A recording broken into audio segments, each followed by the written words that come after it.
I'd spent the rare gift of a weekend off work sailing in Solva, Wales. The weather had been kind to me. A predicted rainstorm that would have seen me stuck in my holiday apartment had cleared off at the last minute, paving way for glorious midsummer sunshine. The Welsh summer is always so much more refreshing than London's, where long days spent in the hospital are stifling and the tube journey home suffocates me. While I was folding clothes, packing them into my suitcase with care, I heard some commotion on the streets below. Looking out the window, I could see there were a few people with stalls setting up on the high street. Strange, I thought, as a Sunday evening market wasn't something I'd witnessed in Solva before, and I'd been taking breaks here whenever possible for some years. Intrigue got the better of me, so I paused my packing and wandered down. The smell of fresh seafood wafted on the seaside breeze, the salty air gentle on my sun-kissed skin. Retirement suddenly felt very far away. Another 25 years until I could snatch more than the rare weekend. There were only 3 stalls, small wooden tables set out awkwardly on the cobbled road. One held bunches of wild flowers and plants. I paused to take a look, and the man tending the stall spoke to me. "Stomach aches, asthma, lingering cough. I can help you." I'd only been looking to check that he wasn't selling anything poisonous, but it all seemed harmless enough to me. I smiled politely before moving on to the next stall, which boasted intricate carvings of woodland animals. It was tempting, but I was pressed for time, and choosing would be hard. I quickly moved on to the last stall, which, to my complete surprise, was full of snakeskin sheddings. There was an older woman with a perfectly bald head sitting on a stool behind the table. She seemed lost in a book. Not wanting to make her jump, I quietly asked, "What snake sheddings are those?" She looked up, her eyes startlingly wide, but a warm smile made me feel that my question was welcomed. "Adders," she answered. Picking one of the sheddings up gently, she gazed down at it, her wide eyes full of fondness. Gently moving her index finger down the back of it, she seemed almost as though she were caressing it. "You can see the black zigzags. That's how you can tell they're adders. Some are fainter than others, but these are all adder sheddings. I only deal with the northern viper." "I thought adders were rare," I asked.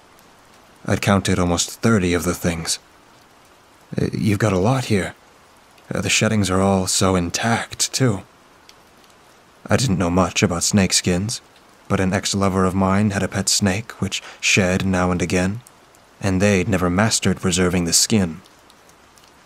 The woman held the skin up to her face with both hands, smiling at it as though it were alive. "They're not as rare as you'd think, but they're not seen that often." She turns to me, her intense stare making me a little uncomfortable. The pupils of her eyes were wide and so dark they almost looked black. "They stay out of the way. People keep killing them, you see, so they've learned to hide." "And yet you've got so many of their shed skins." "I know what I'm doing when it comes to snakes. Some of these are old, too. They don't sell that well, for some reason." She shrugged. I was suddenly jerked to the side as a man knocked into me, rudely pushing his way to the front of the stall. He was reaching out a hand to grab at the skins on the table when, as quick as a flash, the woman gently placed down the skin she was holding and then sharply slapped the top of the man's hand. The man whipped his head around quickly, his face full of shock. Rubbing at it, he opened his mouth to speak, but she interrupted him. "These are not for you. Go." He scurried away as she picked up the snakeskin once again. I suppressed a smile. Perhaps that's why they don't sell too well. She ignored what I'd said, instead holding the shedding out to me. "Here, hold this. Be careful. It's very delicate." I was so nervous as she passed it to me that I worried I would drop it, but I managed not to. It was feather light. I could hardly tell I was holding anything, but the crispy feeling between my fingertips told me differently. It was similar to the texture of pressed flowers. Not unpleasant at all. I'd held much more disgusting things throughout my career, that was for sure. I felt a glowing warmth on my chest. At first it was a pleasant but unusual heat, but within a few seconds it was becoming uncomfortable. It was clear something on my chest was heating exponentially. Placing the snakeskin back onto the table as quickly and gently as I could, I unbuttoned my shirt, urgently reaching down to the pendant that I always wore around my neck. Pulling it away from my skin, I was surprised that no heat transferred to my fingers. The necklace seemed to instantly cool off. The stall tender's eyes were glued to the pendant, which I now held. Her pupils seemed to widen even more than they already were, and the doctor in me pushed away a crude diagnosis of amphetamine misuse. "Where did you get that stone?" she asked me, interestedly. I looked down at the topaz-colored pendants before tentatively placing it down on my chest again. There was no heat this time. It just slotted back into its home, same as ever. The round, smooth, pebble-shaped stone had been welded into a silver oval frame many years ago. Attached was a long, expensive chain. My mother had given it to me on my graduation day, telling me it was a very important piece of history from our families, and should be worn at all times. "It's a family heirloom, I suppose," I told the woman. "It's been passed down. I'm not really sure of the history behind it, only that it's very special to us. My mother gave it to me." Her eyes narrowed into slits. "It's very special indeed. Do you know what it is?" I shook my head. To be honest, I don't think about it much. I just forget it's there most of the time.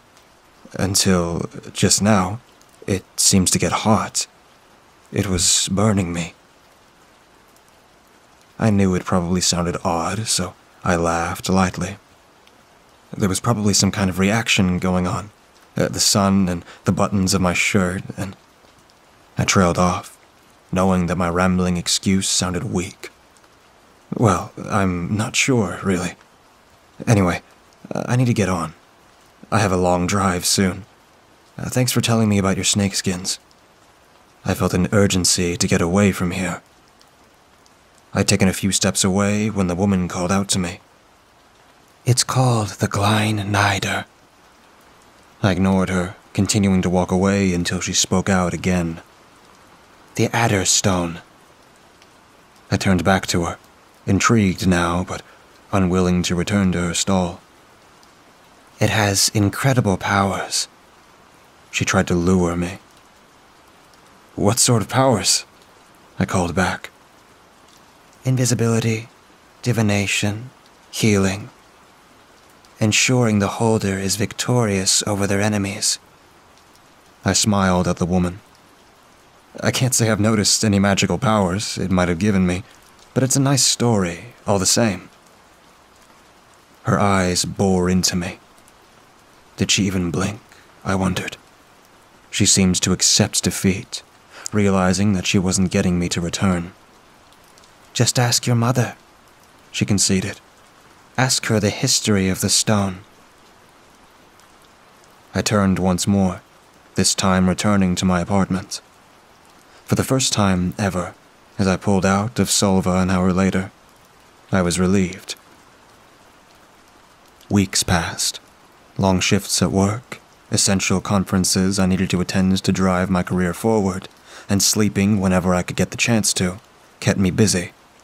The strange market in Solva didn't cross my mind again until I was having dinner with my mother one evening. It didn't happen often due to my work commitments, and to my dismay, she'd had a little too much wine before I'd even arrived at the restaurant. By dessert, she was starting to rant about my father, who had remarried 5 years before. Desperate to change the subject, I brought up the necklace that she'd given me on the day I graduated. "That thing," she spat, "has brought our family Nothing but trouble in the end. What do you mean, Mom? The viciousness in her tone surprised me. Taking a large gulp of wine, she sighed, almost pathetically, and I felt an uneasy twist in my stomach. I wasn't going to tell you this, but maybe it's time. What is the working history of your family, dear? On my side, not your father's. A line of doctors, of course. You, Nono, and Nona. Nona's father, too. Yes. Focus on my paternal side. How have our careers ended? I swallowed nervously. This was an area that we'd been brushing under the carpet for years. I couldn't underestimate why she'd brought it up now. Perhaps we should get the bill soon, Mom. Don't be so impatient. How have our careers ended? Well, if she insisted on going down this road, she'd need to be ready for a blunt slap in the face. You were struck off, Mom, shortly after I graduated. A mistake in surgery. I glanced at the glass of wine she was clutching. They put it down to alcohol misuse. My mother closed her eyes as if she'd just been stung, which gave me a small sense of satisfaction. After all, she'd pushed me into this conversation. I continued through our family history, as she insisted. Nono took an early retirement, just after you started medical school. It was controversial. Let's not skid around it. The day after I started school, a patient came into the hospital that Nono was a consultant at. The patient had a punctured lung. Nono collapsed the wrong lung and the patient died. He should have been fired, but they managed to get him to retire early and cover it up. Everybody in the medical community was very much aware of the truth, though. My entire education was shrouded. We'd been untouchable before then. Nono was one of the best doctors in the country. His papa, one of the best in Italy. Our family commanded respect.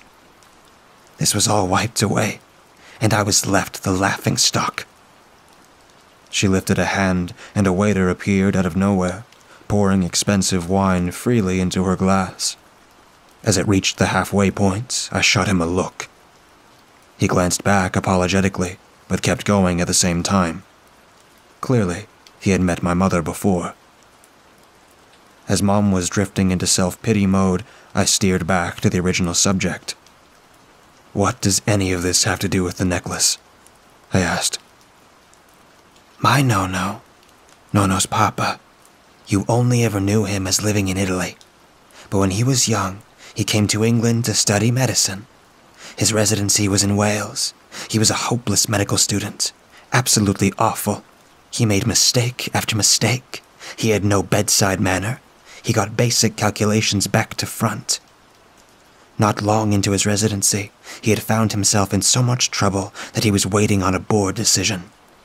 Would he be fired, or would they give him one last chance? The day the decision was due, he took a long walk through some woodland, trying to clear his head.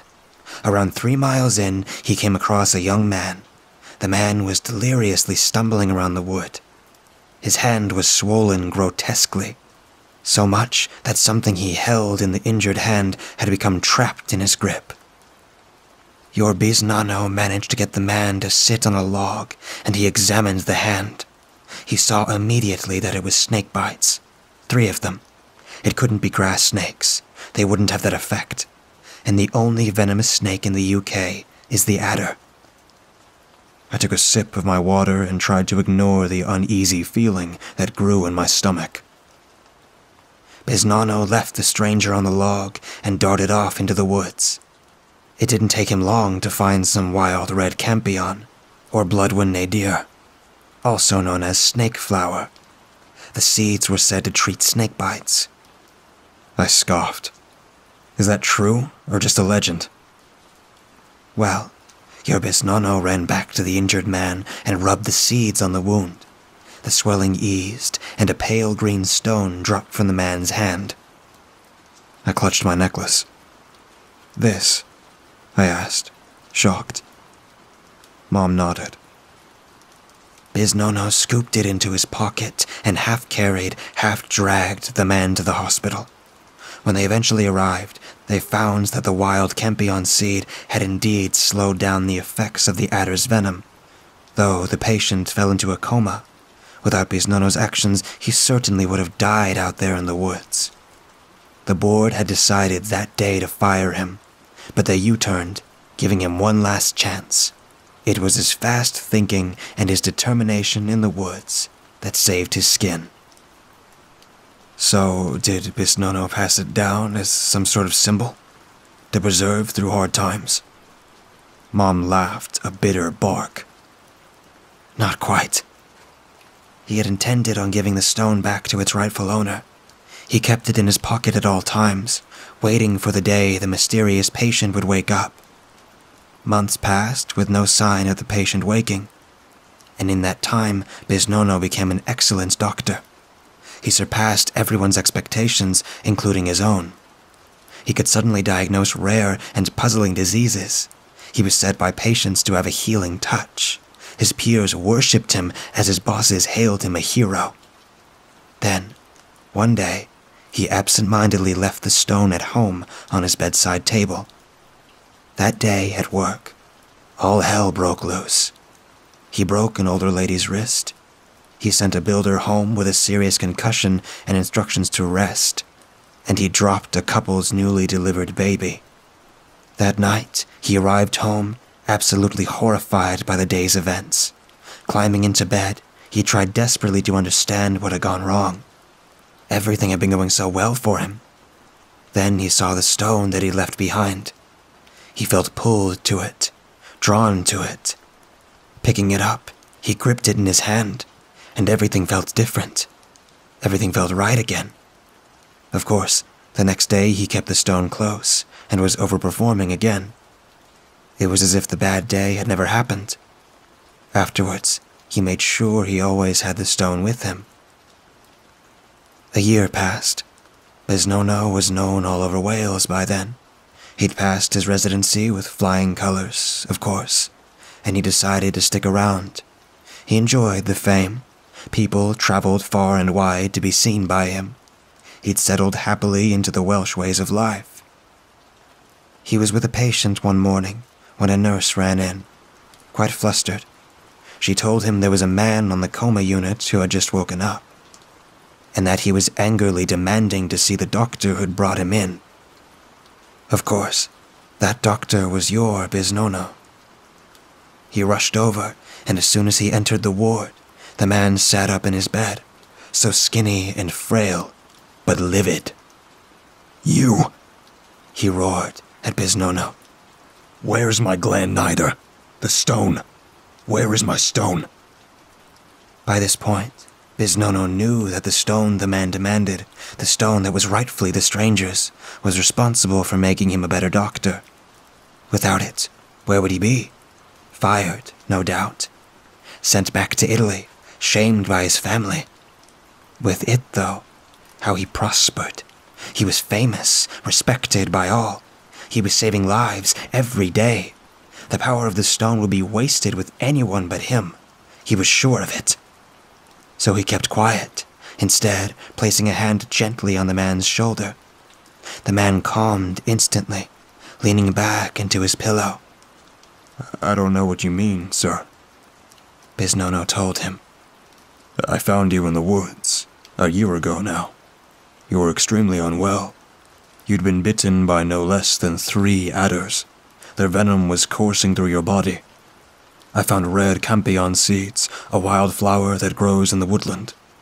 I treated the wounds out there in the woods, and it kept you alive for long enough to get you to the hospital. You've been in a coma ever since. I'm afraid to say that there was nothing on your person, sir. It was just you out there, sir. No stone. The man began to cry quietly into his pillow. All my life, I've been trying to find it, he sobbed. And I did. I know I did. Now I've lost it. Your Biznono was intrigued. Maybe he could get more of these stones, if he knew where to look. He knew they would be worth a lot of money. Tell me more, sir. Perhaps I can help you. I could go back and look for the stone myself and bring it to you here." The man was so grateful for Biznono's offer. "Oh, Doctor, would you really? It's deep in the woods, past the Bluebells, past the Ramson, to the river, about a mile upstream, and then into the woods again. Somewhere, Doctor, but I can't be sure where. There's a small cave. Too small for a person to crawl into, but maybe a child could. You could look inside it, Doctor, and you could fit your arm in. For years, I've been searching the Welsh woodland for these pits. I must have looked in 100 or so. This one, though, in this woods, this was the one. I knew it, because even before I got close, I could see foam all over the floor, seeping out of the little cave. I crouched down, peered in, and sure enough, there they were. Dozens, if not more, of adders, all wrapped up in one tangled mess. Some rose up, some just thrashed about. They were doing their battle dance. They hissed and writhed, and the more urgent they got, the more foam rose from the ground and surrounded them. I watched, absolutely mesmerized by the sight. I'd been told by my grandmother to look for it. I'd spent my life doing so, but seeing it was something else. Then, the Glein Nadir, the snake stone. I saw it, shining, rising up on the foam, right in the middle of the mass of snakes. This was my chance. I reached in, so frightened that my whole body shook. But what choice did I have? My hand brushed over their smooth bodies, the foam that covered them making them damp and sticky. They were too busy with their warrior dance to notice me, until my hand grasped the snake stone. Then they struck. 1, 2, 3 of them, plunging their fangs into me. I was lucky it wasn't more. I was lucky that I didn't drop the stone. That's what they wanted to happen. That's why they struck. But I wanted the stone to be mine. I needed it. I didn't drop it, Doctor. I stumbled away. Then the next thing I remember is your face. You sat me somewhere, on something hard but mossy. I put you on a log, yes. And I still had the stone. I was gripping it for dear life. Biznono knew he needed to shut the man down. No, sir. You couldn't have. Your hands were empty. I know it, for I guided you and treated your injury. The man cried loudly now, and even Biznono's magic touch didn't comfort him. I must have lost my grip then, somewhere between the snake pit and where you found me. I've lost it all. The powers, the treasures. I was so close. Now, I have nothing again. Now, sir, do settle yourself down. I'll go out into the woods this very afternoon. How does that sound? I'll search for your snake stone. I'll search high and low. I won't stop until I've found it.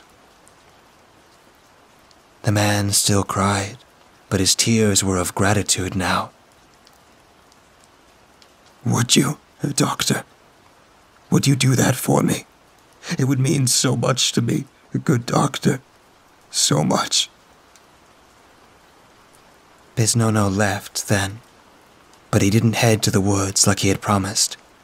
Originally, the lure of riches had tempted him, but the man's desperation scared him off. He had what he wanted, right there in his pocket.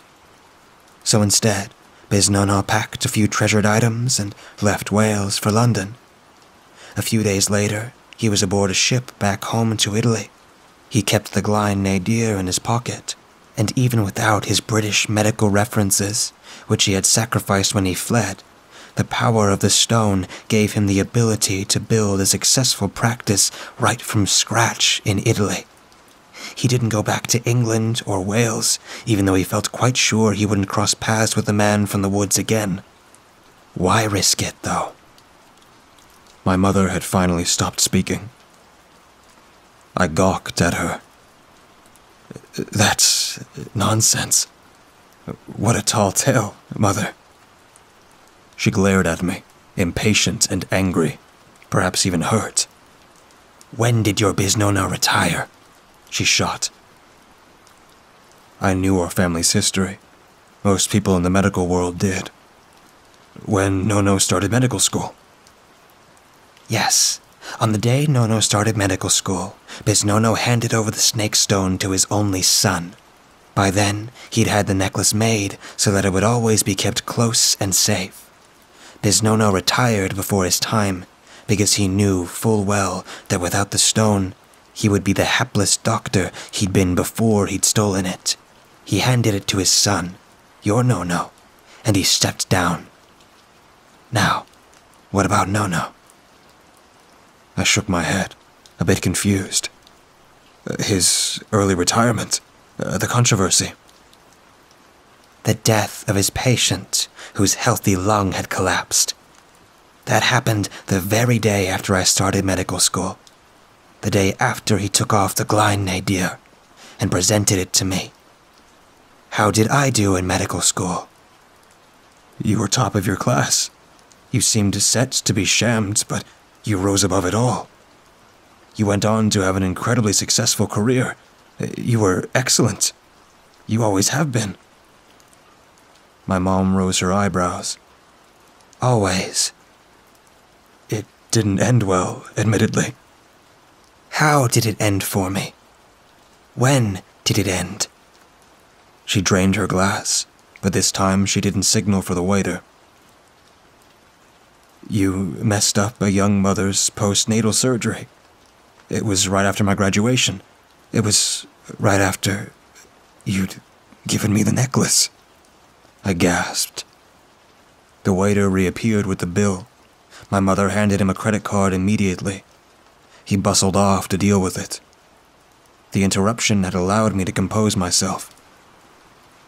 Mom, are you insinuating that I'm only the doctor I am because of this necklace I wear around my neck? I think the prestigious private school and the first you achieved in university have a hand to play, dear.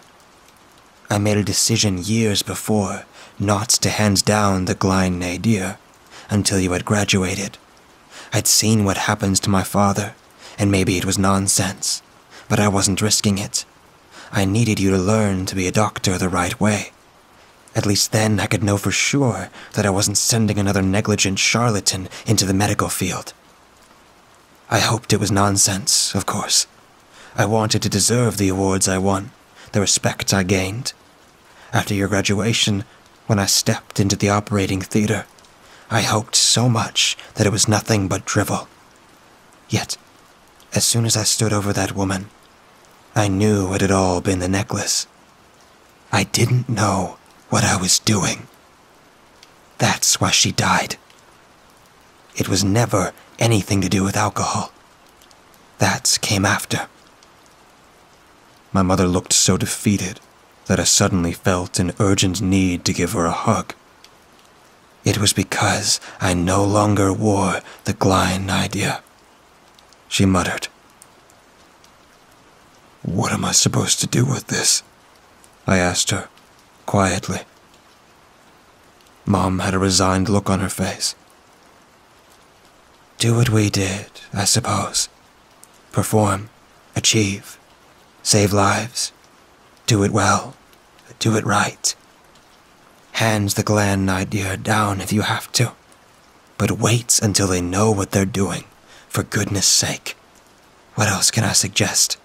The Glein nadir is part of our life now, and I think it always will be, for better or worse. My mother fell asleep as I drove her home shortly after. Perhaps I imagined it, but I was sure I felt the necklace warming against my chest. Not burning me like it had in Solva, but gently, as if it was announcing its presence, finally. Life continued. I didn't take off the necklace. Maybe I should have, but I couldn't. At first, half of me didn't believe a word my mother had told me, putting it down to some weird family myth that my Bisono had thought up all these years ago. The other half of me felt like I knew that it was true, like I'd always known, somehow. What did it even matter? I reasoned. I wasn't ever going to part with the necklace. I had no intention of having children. The power would always belong to me. The Glein Nadir was mine. A year passed quickly. I'd pushed everything my mother had told me from my mind. I was now a successful consultant, and everything in my life had changed. I was confident, fierce, and rich off my own bat, not my parents'. A long weekend off work finally saw me in Solva once again. Admittedly, I'd avoided Wales for the rest of the last summer, and I never went in the winter anyway. But finally, I'd returned. On the first day, I slept in late. I sailed. I ate fresh seafood. It was peaceful. The next day, I spent shopping and exploring the nearby dunes. That evening, I got ready for a night in the main pub on the high street. Looking at myself in the mirror, I was impressed with the way my skin and hair shone, and with how the low-cut dress I'd chosen made my body look. I'd been an ugly duckling until graduation, when I'd suddenly become a swan. Hearing a commotion out on the street, I walked to the window and glanced down. I already knew what I'd see, somehow. An impromptu market was being set up, and, of course, I recognized the stalls. Slipping on a pair of heels, I made my way down. She was there, again, sitting on a stool. I smiled enthusiastically at her. Hello again. I knew she'd remember me. Her eyes darted to my chest, and she licked her lips, eagerly. You don't hide it anymore. I touched the necklace and shrugged. No, I don't. I know about it now. I understand its power. She laughed. You know nothing, silly child. You are just a pawn to it. Nothing else. But you'll know about it when it's done with you, she hissed. She unnerved me, but I didn't let it show. I felt defensive, maybe even angry. I'm climbing to the top of my field. Doctors from all over the world ask me for advice. I'm not going to pass it down like my family did. We work well together. When the snake stone is finished with you, come and find me. Until then, enjoy it, while it lasts. She smirked at me. I took a couple of steps back from her, the anger still building in my chest. Nobody spoke to me like that. I wanted to wipe the smirk off her face. You never blink, I told her. You should get that checked out. There's something wrong with you. I never blink, no. Ever. Her eyes almost closed into slits, her black pupils huge and dominating. I told you when I first met you that the adders have learned to hide, didn't I? Her tongue darted out, retreating as quickly as it had appeared. Would you like to hold my skin again, Cassandra? I'd never told her my name. Terrified now, I turned and walked away as quickly as I could without running. I clutched the necklace as I left. It was buzzing lightly in the palm of my hand, but I wasn't comforted by it. Somehow, it felt ominous. I'll be seeing you, the woman called to me. I didn't turn back.